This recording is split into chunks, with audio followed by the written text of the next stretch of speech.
Welcome everyone to Enlightened World Network. I'm your host, Deb Goldberg, and we have a divine relationship recovery show for you today. I'm so excited to have Niobe Weaver here with me. Niobe, say hi. Hi.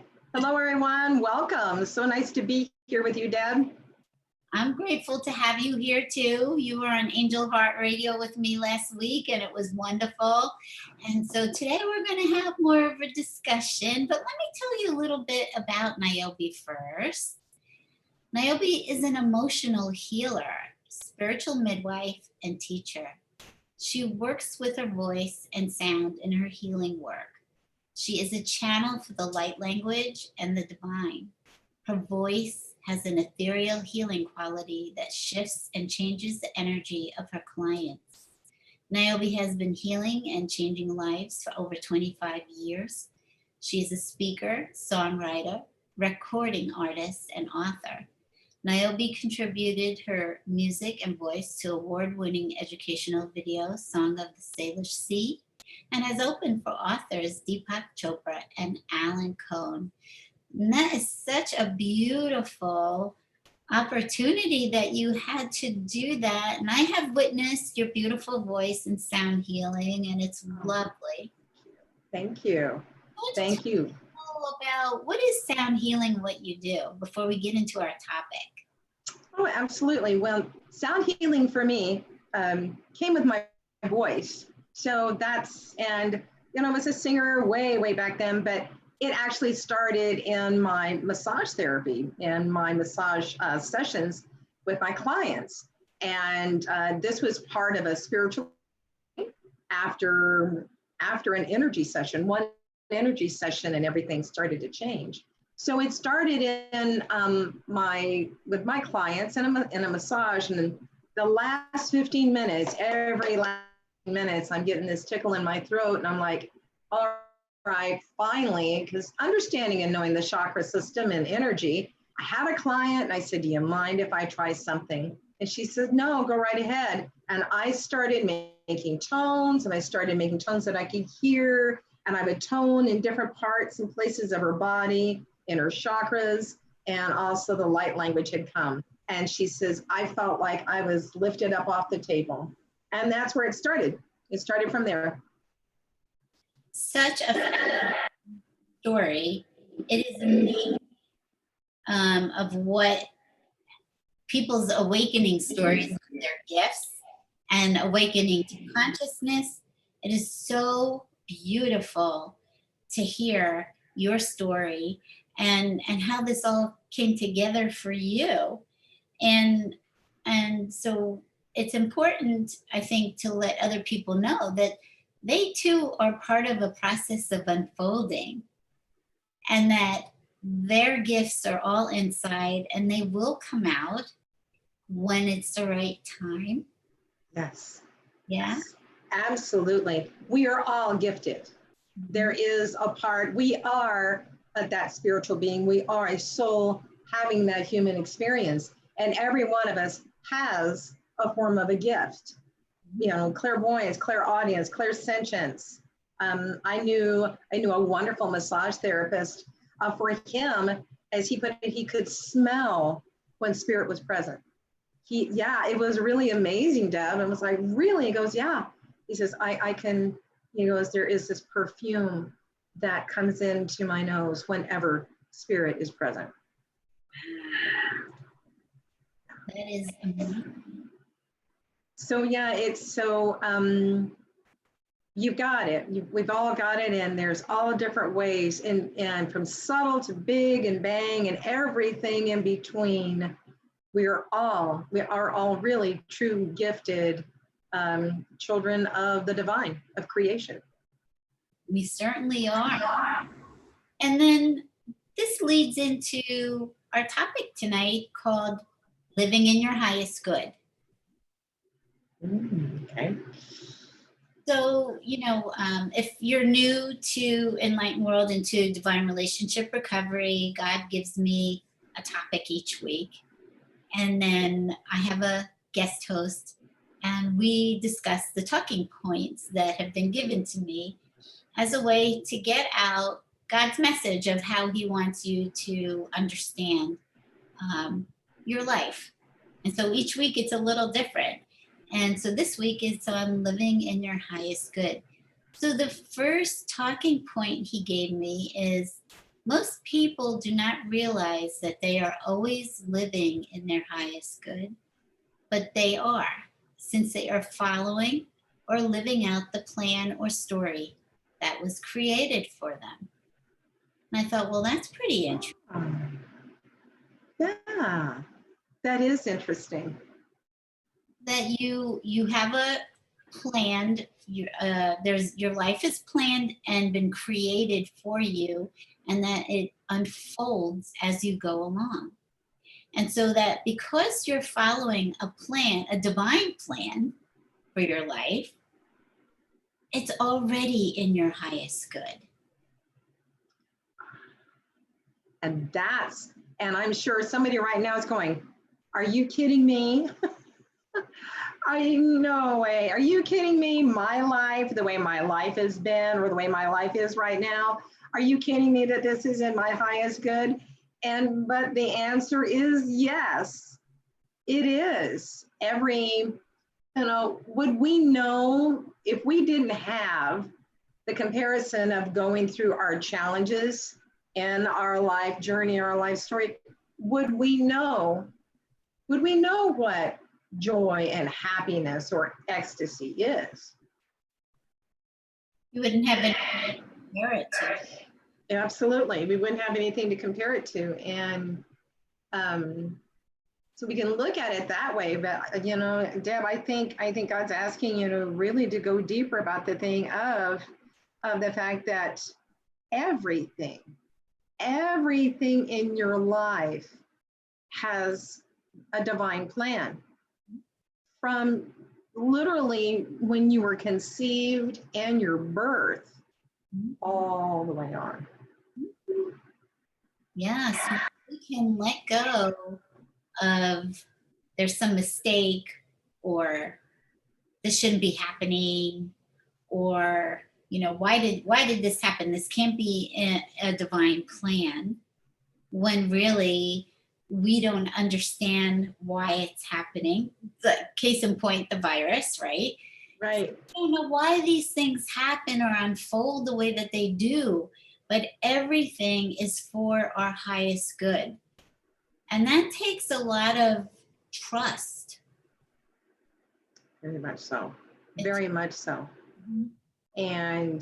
And I'd also like to address what some people may be thinking right now is, well, what about souls? What about when you're born into, say, a really dysfunctional, violent family, abusive family in all forms of abuse?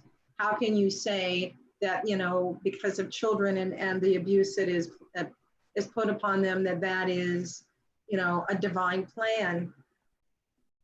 I like to say it was, I come back to Neil Donald Walsh's story of the little soul in the sun. And if I may share that, Deb, about real quickly about the little soul in the sun. And we're all souls that have a time that we come down here. And we're all actually angels in our own form, and when we're in soul. And so in the story, God has all the little souls that are standing around because they're getting ready to have their assignment to come down to earth. And God says, who wants to be forgiveness? Silence. Nobody wants to be forgiveness. One little soul says, I'll be forgiveness. And God said, are you sure about that? And little said, yes, I'll be forgiveness. And then so God said, but you need to have another soul with you that's going to help teach you and help you be forgiveness. So these two little souls went off on their own, and they're shining bright lights. And the little soul that's going to be forgiveness is so excited. And here this other little soul said, okay, I'm going to be down there with you. I'm going to go down there with you. And said, but I have to put this on. And in the drawing, this shows the little soul that's going to be cause forgiveness, to learn forgiveness, is putting on a little dark shadow, putting on a dark cloak with a hood. And this little soul says, when I put this on, I will forget who I am. And she said, will you promise me not to forget who I am? And the little soul that said, I will be forgiveness, says, I will not forget who you are. So all the things from the minor hurts and wounds to the gravity of what we have witnessed on this planet, of how could that soul be somebody that is signed up for this? Well, first remember, can you recall your soul is eternal? Eternal, meaning this isn't the first time around. Think about that. It's not the first time around in body. And if it's not the first time around in body, then when you're looking at, like I said, from the small to the atrocities that have happened that humans do to each other, is it about the story of the soul saying, I will learn to be forgiveness? Is it all about learning? Is it all about expansion? It's such a beautiful story. I haven't heard that one before. It's lovely. Thank you for sharing it. Oh, it's so wonderful. And it's it was, I think, in the first or second Conversations with God, but it's also, you're getting ready to have a new grandchild, and you already have grandbabies. It is a really sweet, it's a big book. Okay. And it's not great. And it is so beautifully illustrated. So yeah, it's The Little Soul in the Sun. Okay, I'm going to have to check that out. Check that out. And you know, what's interesting is you sharing that kind of folds right into what is being said next. He said, everyone goes through changes just like the seasons. People describe these as highs and lows in their life. However, I can assure you that everything is in your highest good, whether you perceive it that way or not. So that fell right into what you were saying. And so the way that I look at that is that we don't always have this really expansive view of what is going on in our life or outside in the world, that it's pretty narrow at times. And as this little soul is going to be forgiveness, the job is really remembering who you are, that you're remembering that you are God recreated for this experience. And the whole journey is about remembering, and you keep expanding back into your divine nature. So you're not turning into something that you're not, you're remembering and turning back into your more expansive self. You're being transformed back into yourself, because we've done such a good job at building a faulty self, because we all put on that costume that you talked about. Yeah. And we forgot, and we got hurt, and many of us have had traumatic upbringings, and it doesn't make sense. But what I have found is, you have to go inside to hear God's explanation of what you're seeing and experiencing in your life, and let it be explained to you divinely, versus you trying to figure it out with your own mind. Yes. Yeah, to have it revealed, reveal it to you. Like I said, because our own mind many times is not connected to that heart center where our soul resides. And so the mind works hard and wants to grasp and wants to hang on to it. And what you were saying, just what, it's a reason, a season, or a lifetime. And it's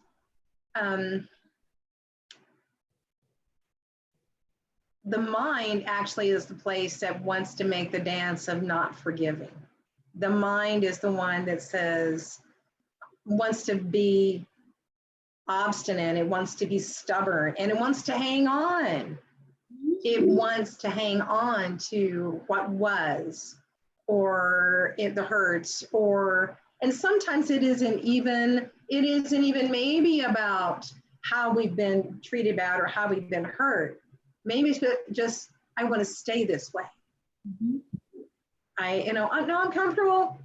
I'm comfortable right here. Everything's good. I don't challenge me. No, I'm good. I don't want to grow. No. I don't remember. I'm good. Yeah.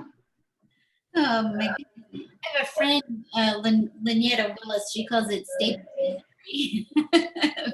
I'm sorry. Say that again. She calls it stable misery. It's being back in that comfort zone of stable misery.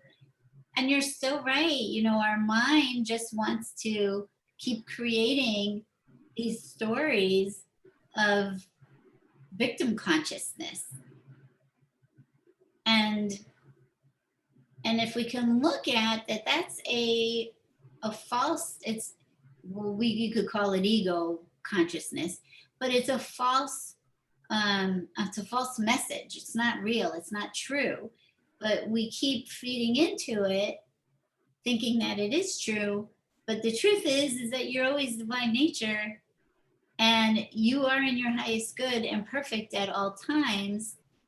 But we drift off into this place. You like walked into another room and completely forgot where you are. I have another friend, Marietta. She says you walked into another dementia.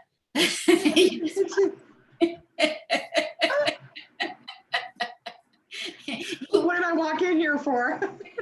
Yeah, why did I come in here? And oh my God, the story in this room is just a horror story. It's time to go. I'm turning around. No.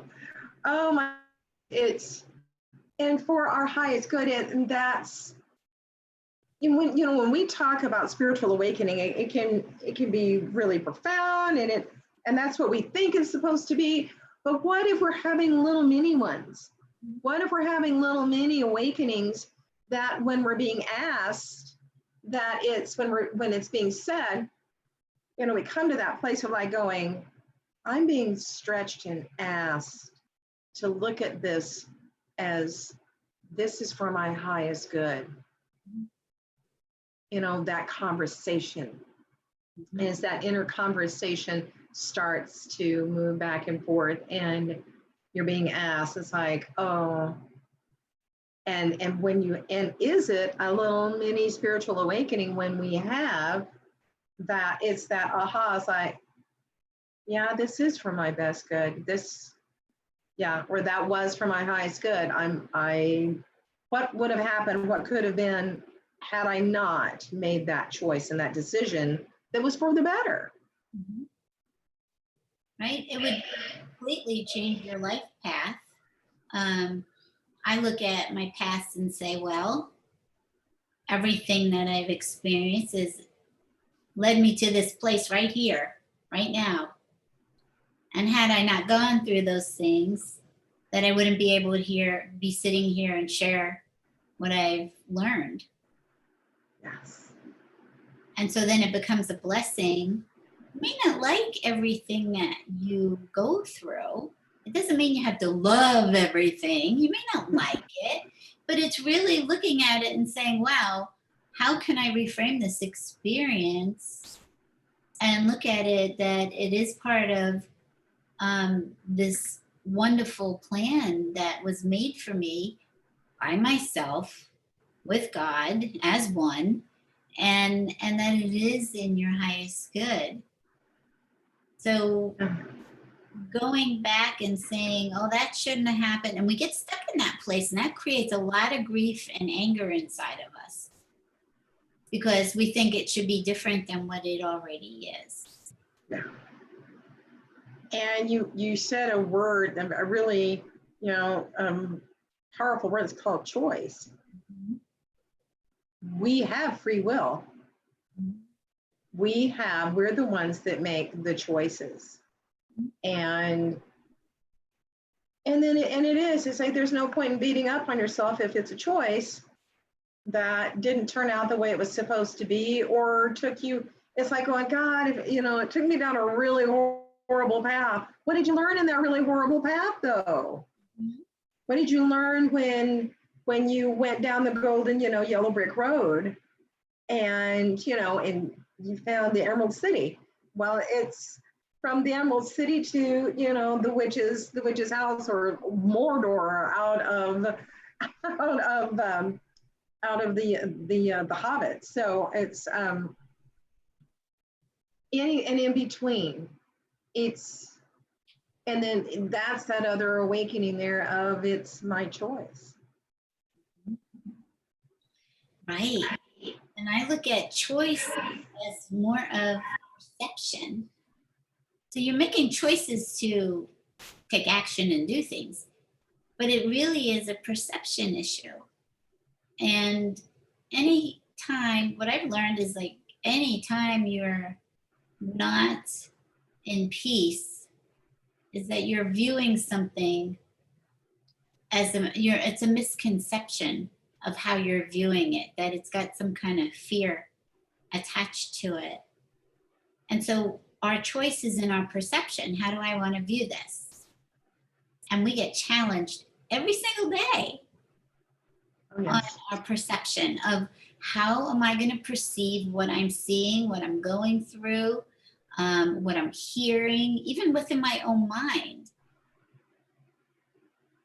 When I started understanding that there's another voice there, one that I'm not supposed to really listen to or take to heart. Right. And I really was paying attention to how much that voice was feeding me. And one of my guides is John the Baptist, and he said, and I would say, can you just make this stop? Because I feel like I'm getting a barrage of negative thinking, and I don't want that. And he said, well, isn't this fun? Isn't this a fun way to learn?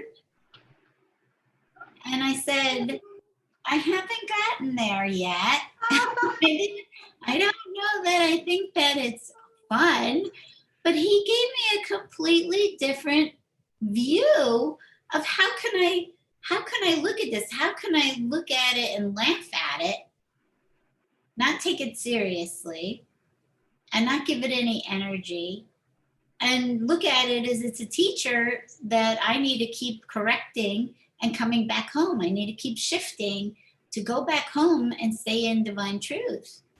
Yeah. Yes.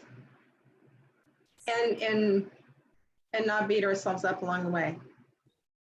Mm-hmm. Oh my goodness. Yeah, that it's fun. It's supposed to be fun. And I don't know if I shared this other perspective with you. I thought, okay, this is like going into a fun house and seeing all these distorted mirrors.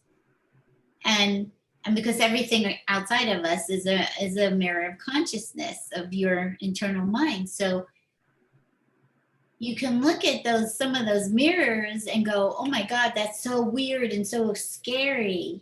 I don't even want to look at it, right? This is freaking me out. Or you could look at that mirror and go, oh my God, that's so funny. It's funny, right?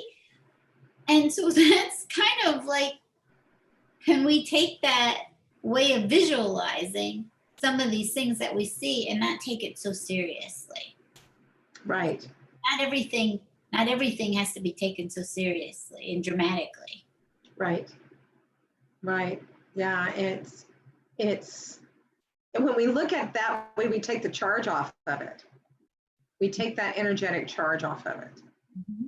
And I mean, I had something recently that asked me to rise above and let be.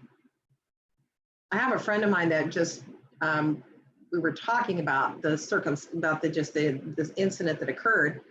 And it's sometimes, it isn't about letting it go, it's let it be. Mm-hmm. And because, yeah, I had a challenge recently, and it was like, okay, how am I going to look at this? Because it triggered me, you know, I was hurt. I was, you know, it was hurtful. It was upsetting. And I mean, and I took some time. I mean, I just didn't rise above it right away. I mean, it took some days. It took a couple of weeks of really working with it inside to where I could just let it be. It doesn't have the charge in me anymore now. I could even talk about it and it's not there. The energetic charge on it isn't there anymore. But it took some time to get there, because my question, as I went into question about it, is like, if I engage in this, is this really for my highest good? Why do I want to engage in a response? What would it really suit me? What would it really just do? And so then I came to that place of no response is the response to do. And it's for my highest good of both parties concerned. So, yeah. Yes.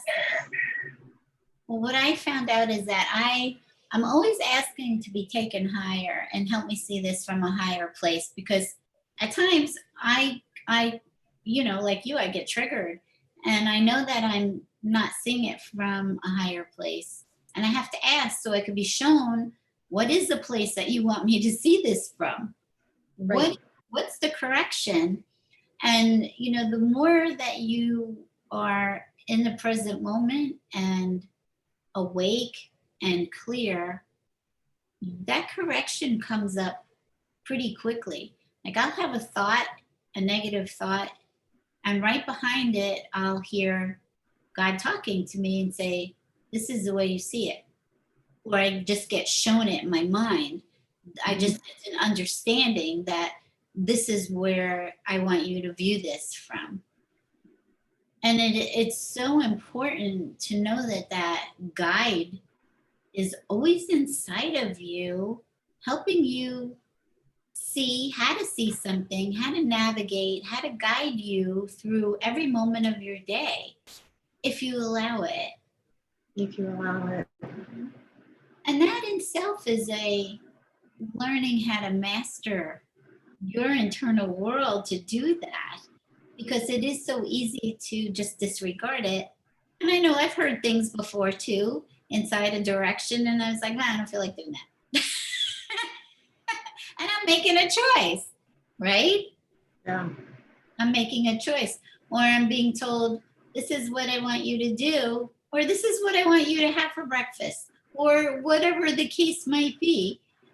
So the more you're in tune with that, you really start to understand how guided you are always. I mean, some of the other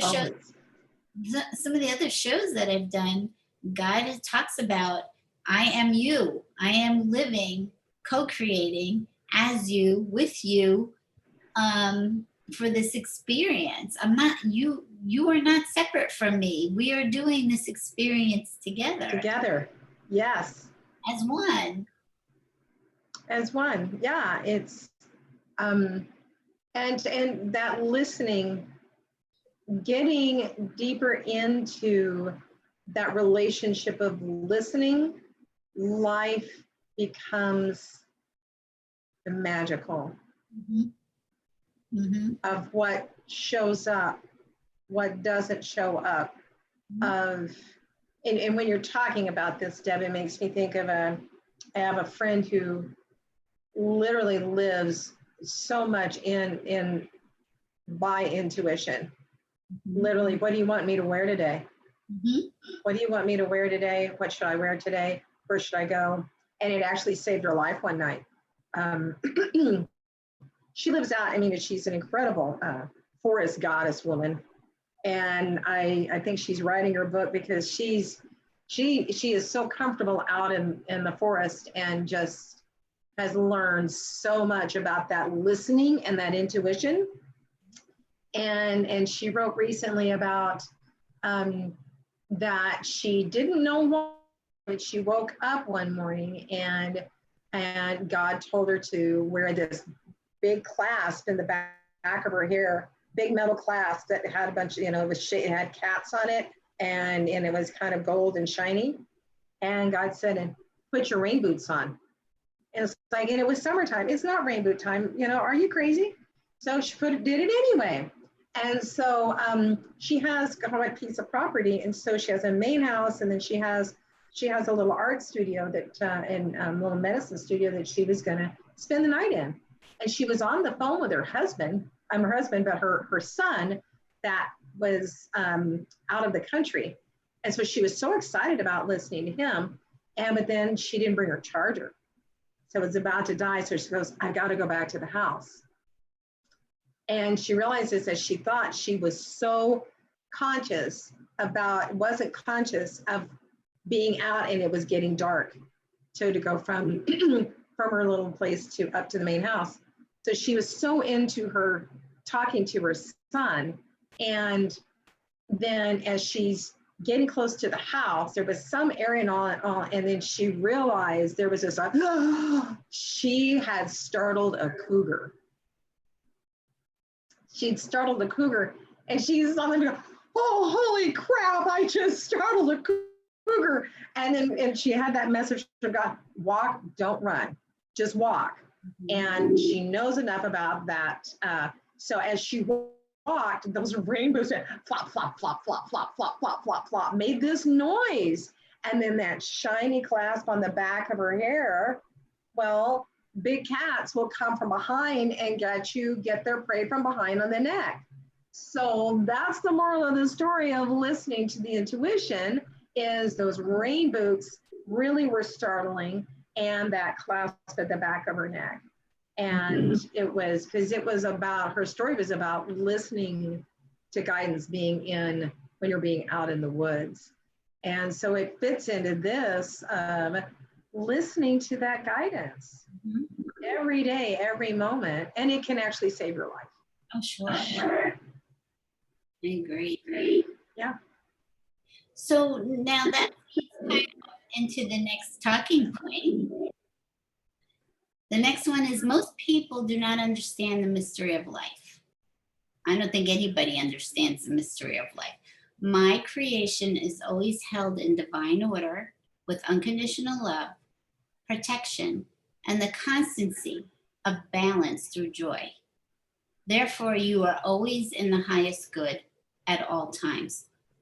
So your story represents that you are always being guided, protected. First of all, you're protected because you're divine nature. And that's really all that you are. And having this experience.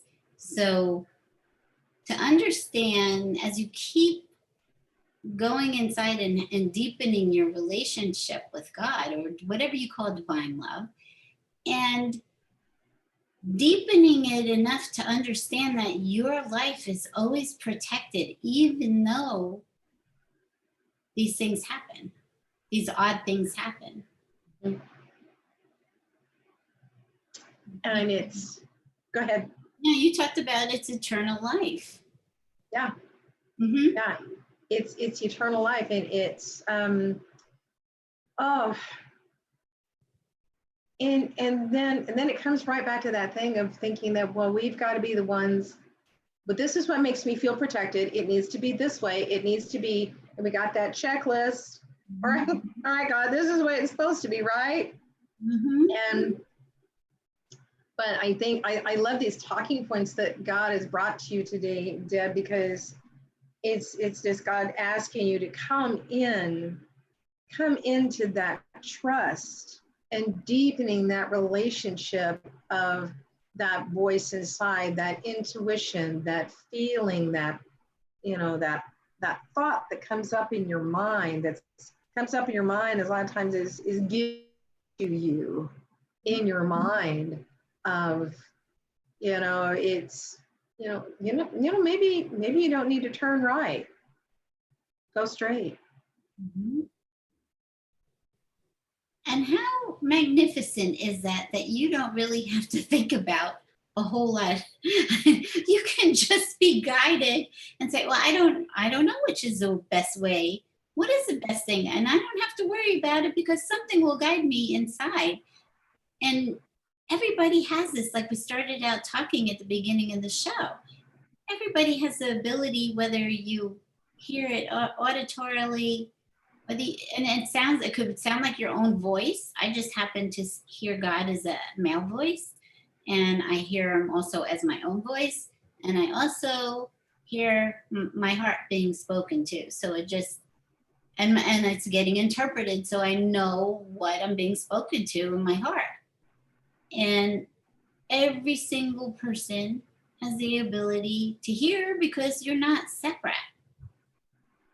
And that's what causes all the pain in this world anyway, is believing that you're separate from this loving creator who is the source of your life and the source of everything that you experience, that you even have life. Absolutely. And in being one with that source, when you use the word creating, creation, creating, meaning manifesting, being able to have that conversation of I need or I desire, or, and if it's in for your highest good, it will show up. Always. Always. It unfolds exactly what you need in every moment. And you get to the point. So at times I'll be like, okay, God typically gives me my talking points and topic on Monday for Wednesday. And I'll get this little thought now and then, like, oh, you sort of like, what happens if God doesn't show up? It's really funny.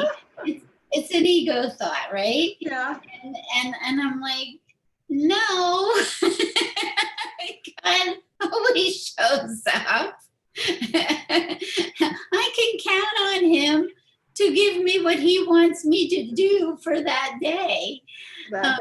How I'm supposed to serve. But there's a part of you that doesn't like letting go of the control, and it wants to believe that it is making your life happen when it's not.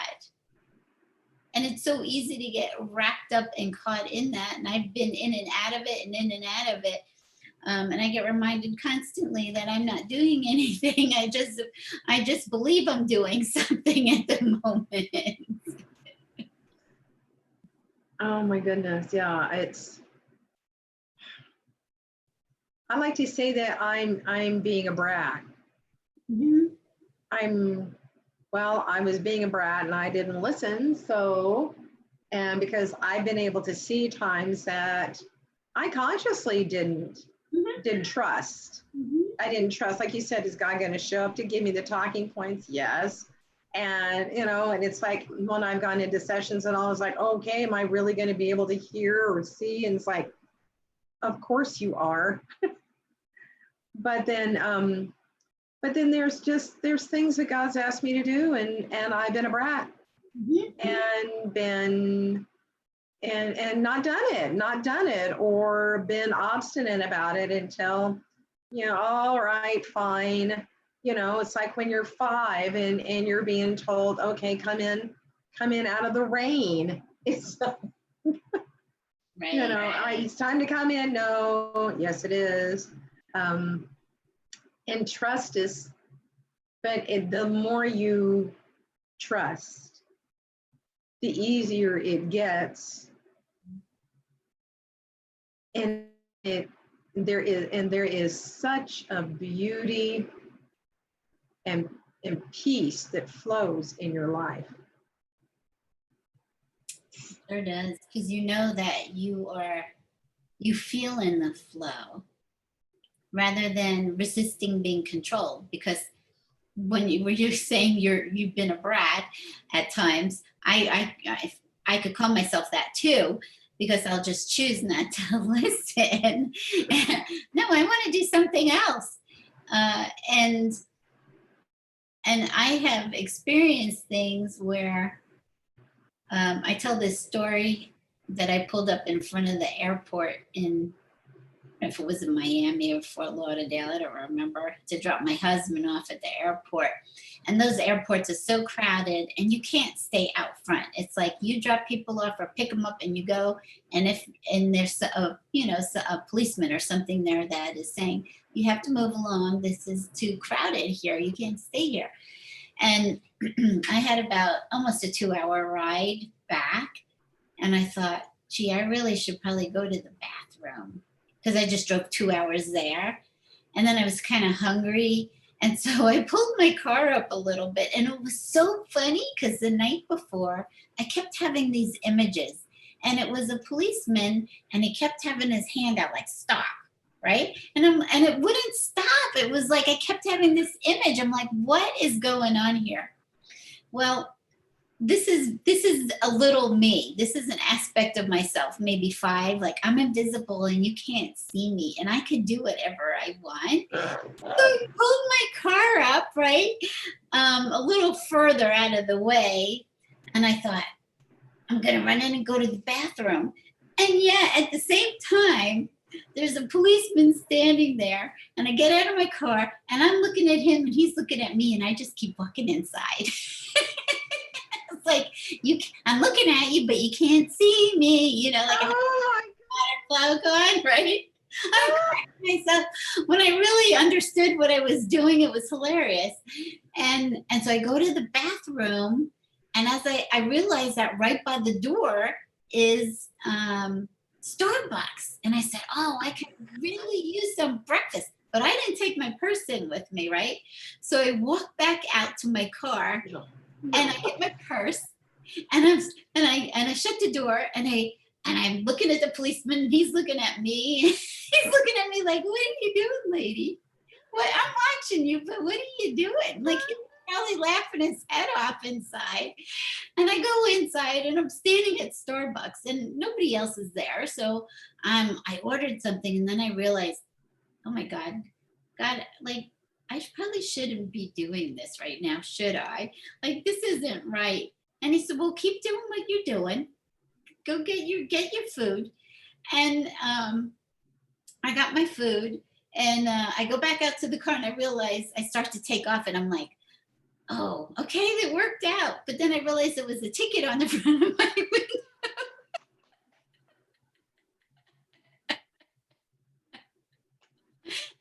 So bad. Right? And I was like, oh my God, I wasn't invisible. Like, there's still this 5-year-old inside. It was so funny. But God is like, oh, you're so cute. You're so cute watching you. And this is the way God feels about you when you think you're being a brat. He's watching you, and he thinks you're the most adorable thing, right? This is what God thinks. That's his perception of you. It's like, right. So funny. It's so cute. Oh, it was such an experience of myself, an aspect of me that was just so loud and clear at the time. And I'm like, okay, I need to really integrate this part of myself. Well, that's so funny. You're standing at Starbucks and you go, oh, I probably shouldn't be doing this, huh, God?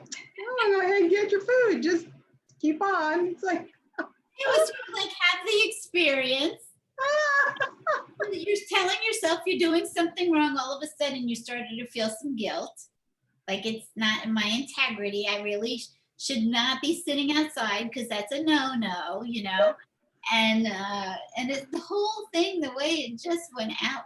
I looked at the ticket, and it was like maybe $15, and I was like, oh, big deal. I got to go to the bathroom and go to Starbucks. It was only $15. I thought, the whole lesson. I was going to say, how expensive was that sandwich and coffee that you picked up? Probably about the same. Oh my goodness. Oh my goodness, that's funny. Yeah.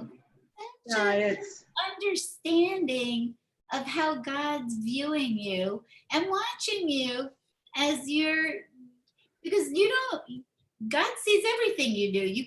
You're not separate. He knows every single thing you think, that you do, every thought, every feeling, because you're one and the same.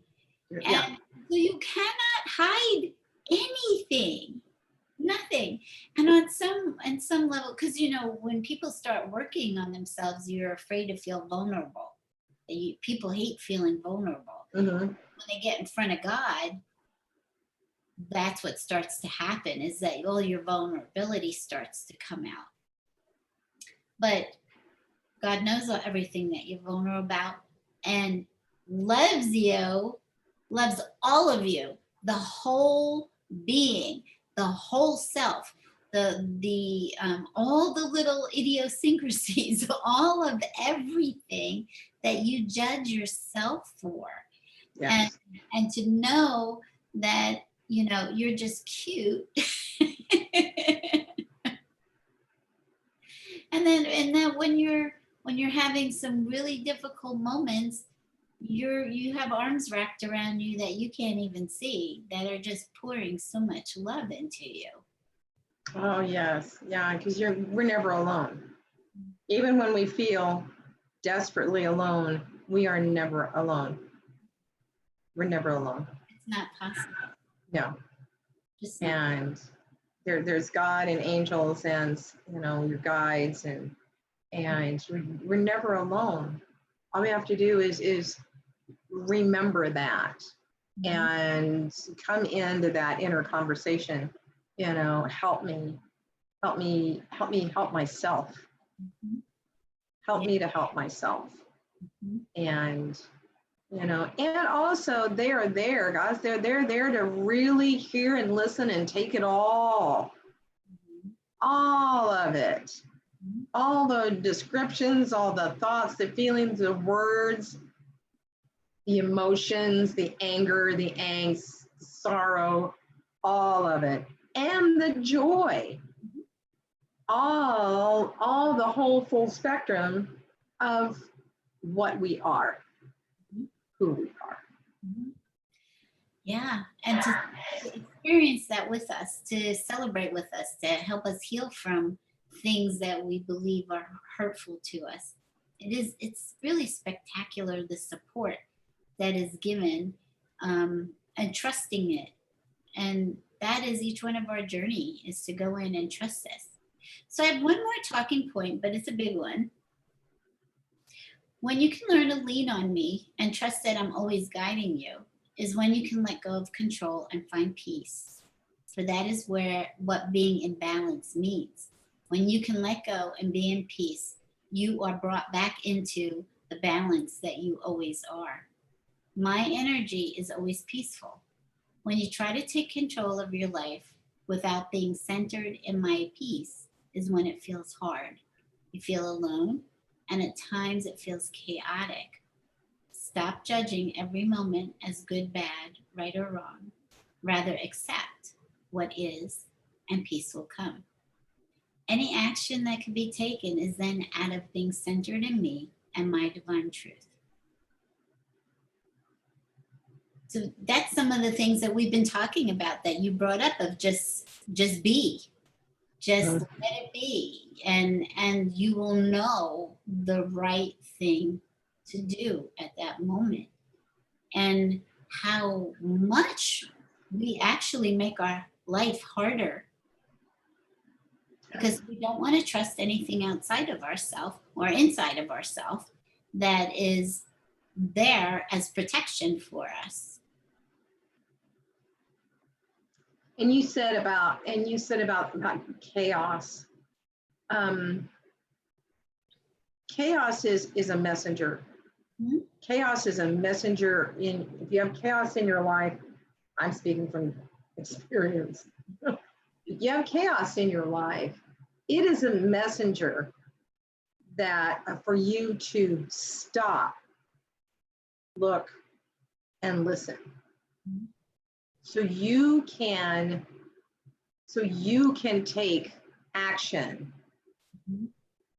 to bring your life, yourself and your life into a harmonious, balanced place.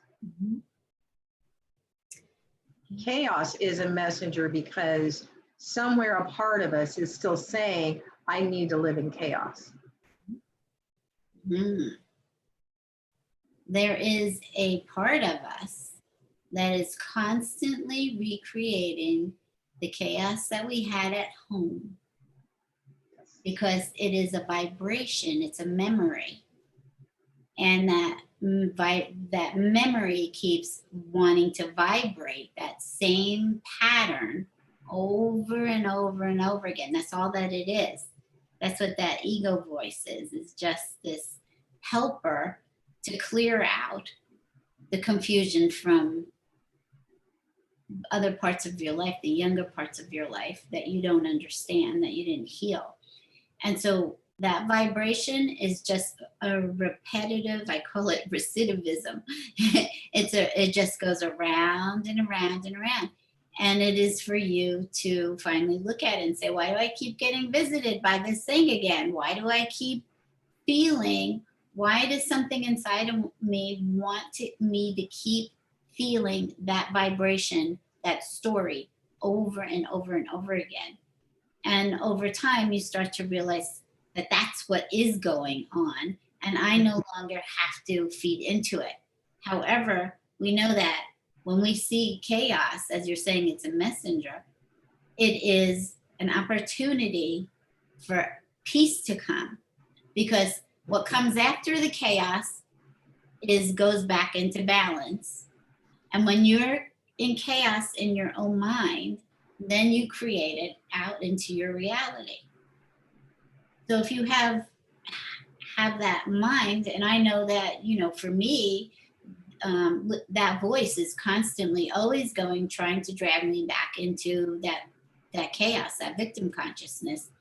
And I have to be so diligent about not feeding into it, because it's not real.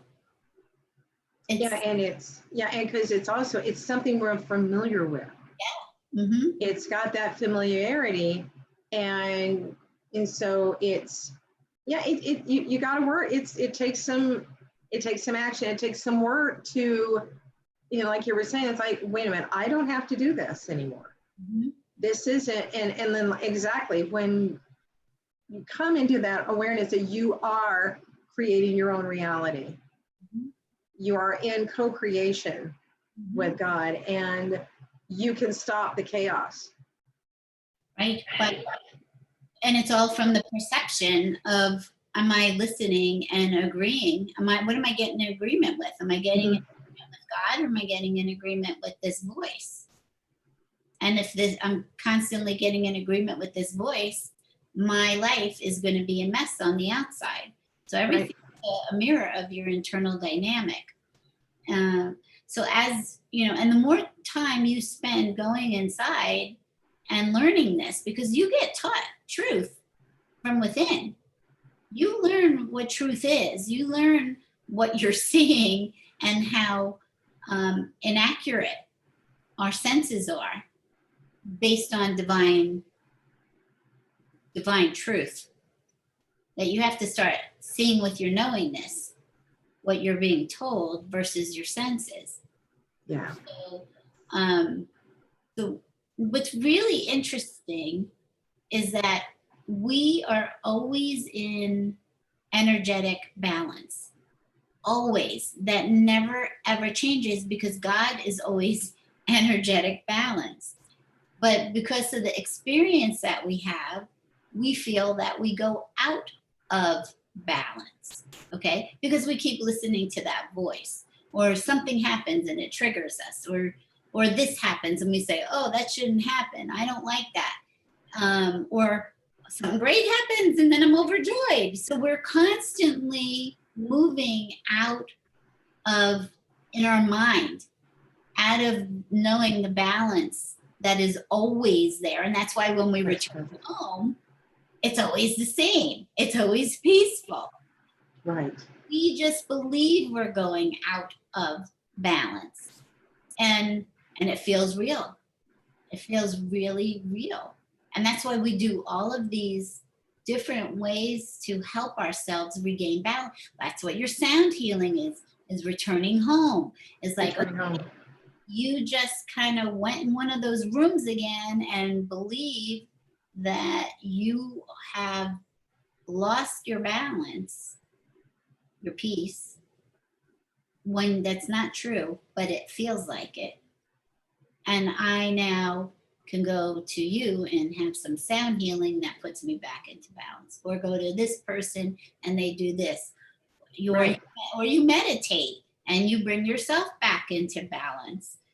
But not everybody wants to do the inner work. And so all the gifts that are out there, like yours, like mine, like lots of other people that we're seeing, is to help people, remind them that what is inside of them. Help remind them, because that's really what it's about. It's remembering. Mm-hmm. When you walk down that path, you start to remember who you are, you really can't stop. You really can't stop. Once you're on it, you're on it. Mm-hmm. And maybe you can step off for a while, but something will always bring you back. Mm-hmm. Something will always call you back home inside yourself once you have touched into that incredible, tremendous light that you are. Mm-hmm. Yeah. We have Myers Bartlett on with us, and she says it is quite the challenge to get out of the chaos once it is created on the physical plane. I'm trying, and it is so easy to get overwhelmed. I remind myself I did not get into this overnight, but sometimes I wonder if I will ever create the serenity I am able to achieve on the inside, on the outside. Right now, they are not in alignment. And Myers, we've all been there. And we get back in that place again as we keep walking down this journey. It's such a thank you for sharing that. That's beautiful, of what it's like to be in the process of understanding how this works. So if you take this and look at the fact that you're never out of balance, you just feel like you are, and you that is always being created inside of you, because that's what creation is. Creation is in balance. It's in divine order always. And it is an ego thought that tells you that you are not in balance. That's an ego thought. And I've written down all my ego thoughts, because I had to go, oh, it's that one again. Oh, that's right. That's an ego thought. I'm not supposed to listen to that. I had to make a list of all the thoughts that I had that kept dragging me back into believing that that's true. So the more that, and so we start second guessing ourselves, because the ego now, that voice, is telling us we're out of control, we're not in alignment. And I promise you, you are never, ever, ever out of alignment. You cannot be out of alignment. But the ego tells you that you are. And we believe it. And that's what creates the chaos.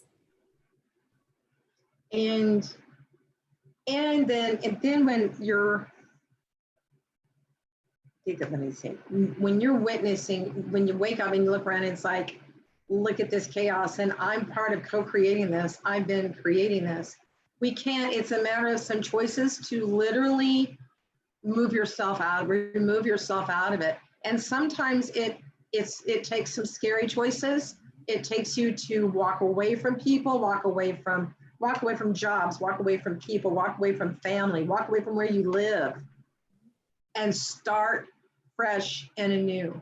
Mm-hmm. And it is very scary to do that. Mm-hmm. And that then is asking, that is then creation. That's God asking you to really go into a place of trust, because something within is coming to that place of, I cannot do this anymore. Mhm. If you are in a situation that is dangerous or chaotic or that it's not safe, that's a whole other thing. But most of the chaos we create is within our own self because of how we're perceiving something. We can perceive something very differently and it completely shifts the energy. And so it's what we're assigning to what we're perceiving. So unless you go inside and you say, okay, help me see this differently, and what is the action that I need to take to help myself right now? What is going to be in my highest good? And that's where you start to understand, do I need to make a choice to leave or go somewhere else? Or is it that I need to do better at the way I'm perceiving things? Mm-hmm. And I bring love to my perception versus fear into my perception, or that I'm responsible for things that I'm not responsible for. So Myers says, she calls it the ego grip. And yes, I know the ego grip, we all do very well. And really this whole journey is not allowing that to have a grip on you anymore because it's an illusion. But we've all bought into it. We all drank the Kool-Aid. We all believe what we've been hearing, that voice, for so long because it started at the beginning. It started with us and we've listened to it all our life. And so when you can say, I don't have to listen to that, I know I'm only divine perfection. And I am always in alignment. I don't care what that voice is telling me. My life is perfect. It's joyful. Can I allow myself to see it and receive it and stop listening to that voice that's telling me otherwise? So she's thanking us for all the wisdom that we've both brought. You're very welcome, and we need to get in touch with you because I haven't talked to her in a long time, and she's a absolutely amazing person who also channels beautiful divine messages.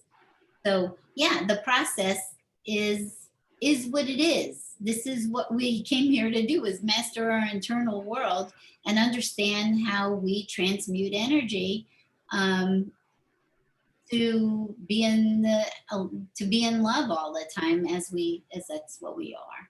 Yes. Yeah. So Niobe, yeah, she's saying, can I allow for the experience? Yes, we have to allow for the experience. And like John the Baptist says, make it fun.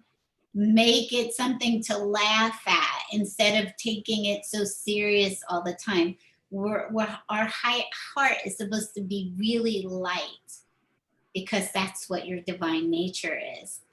And we do have moments of where our hearts feel so heavy, as we go through this experience, but it's keep returning back to the lightness of knowing who we are. And in doing that, what we're doing then is whatever is coming to inside, but whatever is maybe coming around on the outside, then we're letting it be. Mm-hmm. You know, because that thing of letting it go, but no, let it be. Because a lot of times it's none of our business. Mm-hmm. Right? Let it be. Just let it be and just allow it. The more you don't allow the experience, you get into energetic resistance, and that feels really crappy inside. When you get into energetic, like, no, I don't want this to happen and this should not be happening.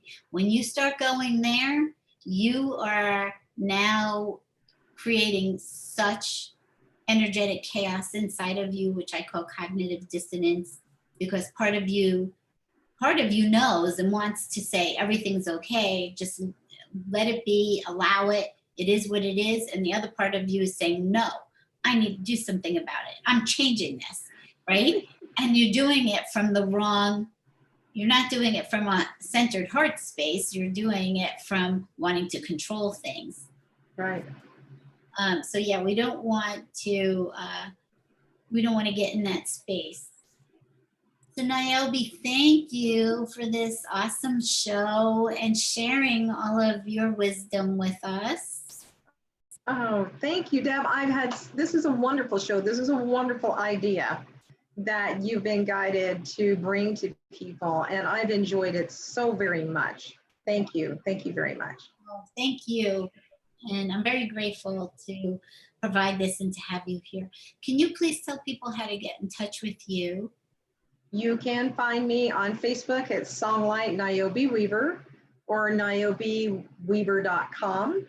And email is niobe@niobeweaver.com. Well, please check out Niobe's work because it is absolutely beautiful. And you have CDs. You don't talk much about your CDs, but you have a beautiful voice, and I think people should know about them. Thank you. Thank you. There is on my website are links to 3 of my CDs. I have 4 other CDs that I just got packaged up, and the artwork and everything's completed. I need to get them on my website. And also there's something new that I'm doing, something new that I just started, and it's a Facebook group. It's called Soul Song Tribe. And if you would like to be a part of this, we're going down that journey, that inquiry, that investigation about your soul song, about what is your inner voice saying to you? What is it, a whisper, or is it something really out loud? And that's what Soul Song Tribe's about, is we are looking about allowing that soul song, that voice, that whatever is being called to you to come out, to help guide you into how it can help manifest it if I can help you bring it out into the world. So Soul Song Tribe on Facebook. Awesome. Thank you. And we have more shows coming up later at 9 o'clock. We have Chanting for Change with Terry Angel and Karen Palmer on Enlightened World Network. And then at 10 o'clock, people will get to listen to a meditation today again with Sweet Dreams Restream. And I'm just also want to give a reminder that this Saturday, which is August 1st, at 2 o'clock p.m., I'll be doing a master class on understanding your energy, learning how to balance it, and staying in alignment, because we do need tools to bring us back home again and understand the oneness of the vibration that we're always in. So if you'd like to check that out, you can sign up and register at Enlightened World now, enlightenedworld.online. And so I'm so happy to share this space with all of you, and wishing you an amazing evening or day, whatever time it is where you are.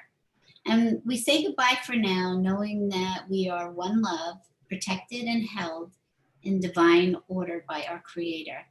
Go out this day in this awareness and allow God's peace and joy to occupy every thought.